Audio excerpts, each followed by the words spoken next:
My name is Chris Bumstead. I'm a Classic Physique competitor, and I'm the 2019 Classic Physique Mr. Olympia. And the title of 2019 Classic Olympia champion, Chris Bumstead.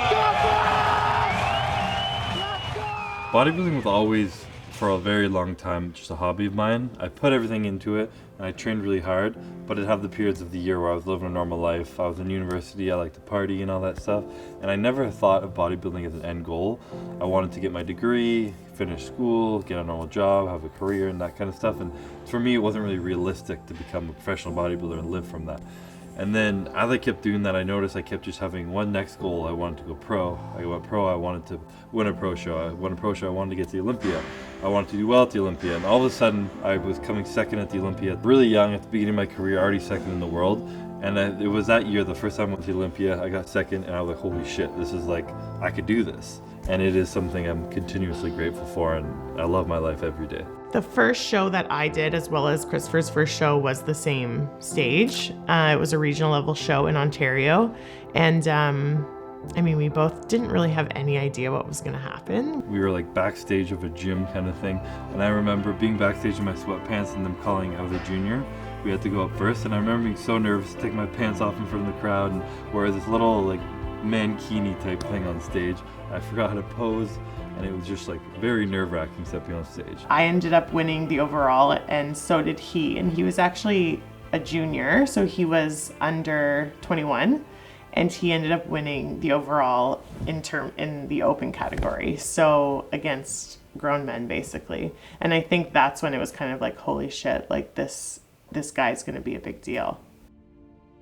My relationship with my sister is really good. We're very close. When we were kids, we definitely bickered and fought. And then as we got older, she was like the cool older sister with the cool sense of fashion. She could buy me alcohol when I was underage. She would buy me the cool clothes and all that kind of stuff. We always kind of cheered the other person on, as ridiculous as that is.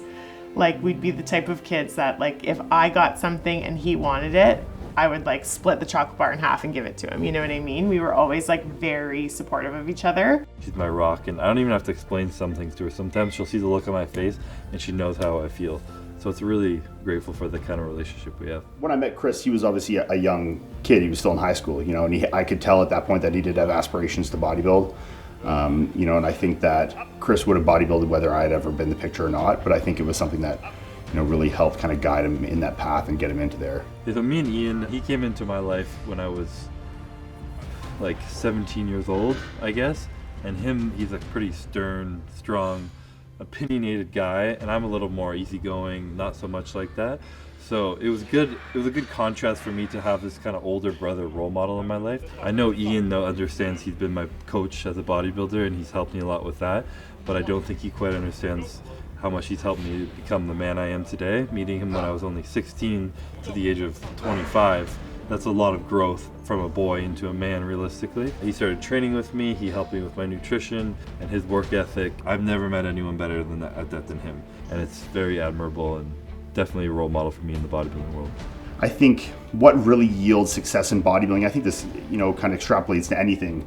You don't want to be successful is just like that daily consistency. It's years of preparation, going up and down, learning your body. If someone takes 1 week off and someone doesn't take 1 week off, out of 2 years, the one who didn't take the week off is at the benefit. And while it might seem like nothing, the little things definitely add up over time.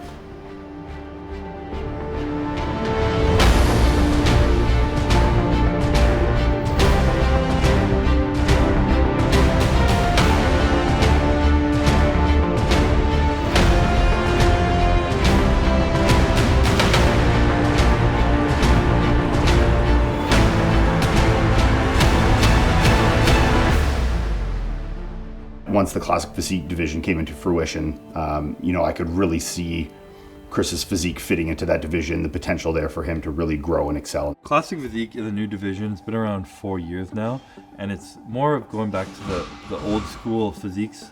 So there's weight limits, we have a height to weight ratio. Still have a good amount of size to put on, but not overdo it where we start to lose their shape and everything. And it very much wants to accentuate on a well-proportioned body, not too big, not too much muscle. You want to keep a really tight waist while having a nice X frame, You want to flow and have good transitions. And you want to pose in a way that makes your body look as aesthetic as possible as opposed to as big as possible. The symmetry, the balance, the flow, these things are a lot more primary than they would just be the size and conditioning in bodybuilding. So I think why someone like Chris, excels so well is because his structure is really, kind of in a league of its own. He's got very good structure, he has very good muscularity, very good conditioning. So when you look at the overall balance, and I think balance is a key word that's very important, in classic physique, Chris really encompasses all those aspects. My contest prep's usually about 14 weeks long. And the beginning is just kind of getting your body primed, eating the same foods every day, have this exact same 6 meals every day, and it still feels like a lot of food. You're doing a little bit of cardio, and training has to be as intense as possible. You got to keep your strengths as high, and then you slowly kind of just start chipping away at food.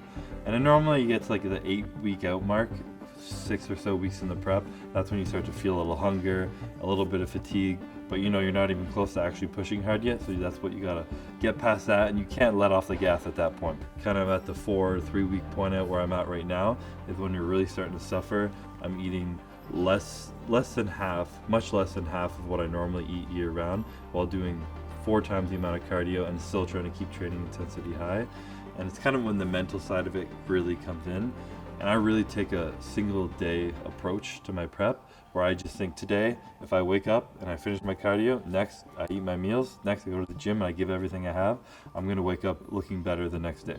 And this year there was a lot of things.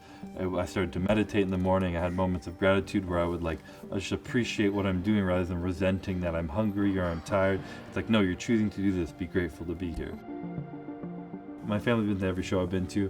When I come backstage, especially last year after winning the Olympia, I remember my brother-in-law snuck backstage. He got back there with me and he came and gave me a hug. And we're normally not very emotional. We're pretty men, don't cry too much. But he started crying, hugging me back there around everyone.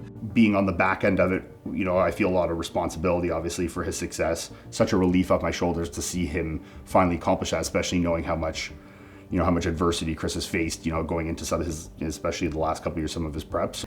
When Bran was announced second, which left Christopher to be first, we all just exploded with emotion. I think I blacked out. Christopher was literally in the hospital months before doing the Olympia. So it was just overwhelming joy because we knew what he had gone through to get there. Definitely an interesting thing that we're judged in general. That's why some people can't call it a sport, because you're being judged. It's not a clear-cut winner. Technically, it's a subjective opinion. Someone wins, and the other person who came second looks very different. Still good, but just different. Body type, different shape, different structure. How do you pick who's better? So it creates kind of a little bit of excitement, a little unknown, a little mystery in it. And it's something I enjoy about the sport. And if you come in and you look good and you're proud of how you looked and you made improvements from the year before, you can't even listen to what the judges will say. You have to be proud of the work that you've put in. And obviously there's the other side of it where you do have to play fair to the judges if you want to win. They tell you need to bring this up or that sucked or whatever.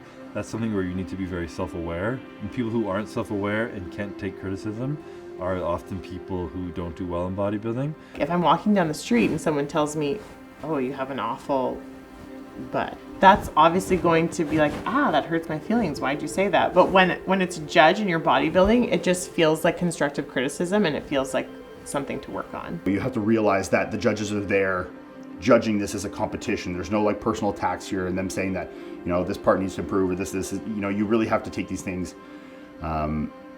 just as feedback and not as personal attacks. When you have that kind of mindset, it really takes being judged a lot easier, because if someone tells you my arms suck, I'm not going to get upset about it. I'm going to be like, you're right, I need to train harder and make them not suck. Winning the Olympia title last year, it was definitely a huge mix of emotion type things.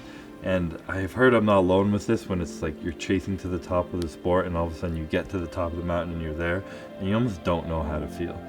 To be completely honest, something I'm not proud of is the immediate feeling I felt on stage with relief that it was over, and I was happy it was over.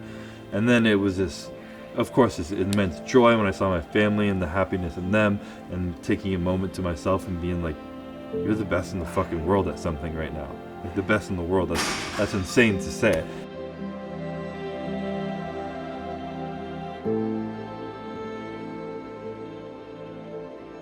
A powerful word for me this year has been the word excitement.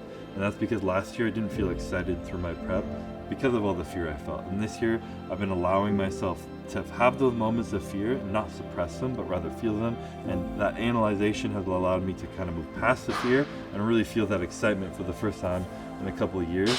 I know I have it in me to win it again this year, and I'm going to enjoy it a hell of a lot more. I hope he gets to compete for as long as he wants to compete. I don't want him to have to retire or hang it up before he mentally feels like he's finished because he physically has to. I just hope he feels fulfilled at the end of everything because he deserves to.